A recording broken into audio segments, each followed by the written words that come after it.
मुलगा असतो काय आणि तो मुलगा झाडासोबत भांडण लावतो आणि घोडा येतो आणि ते शिंगारी मारतो ते ललत ललत जातात.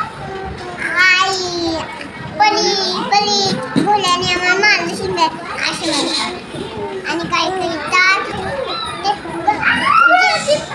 आणि ते जेवण करतात. जेवण आणि परत जातात घोड्याकडे काय म्हणतात आम्ही दोघांनी जेवण केलंय आता आम्ही घरी जातो यायचं नाही आता आणि निघणार त्या दोघांनी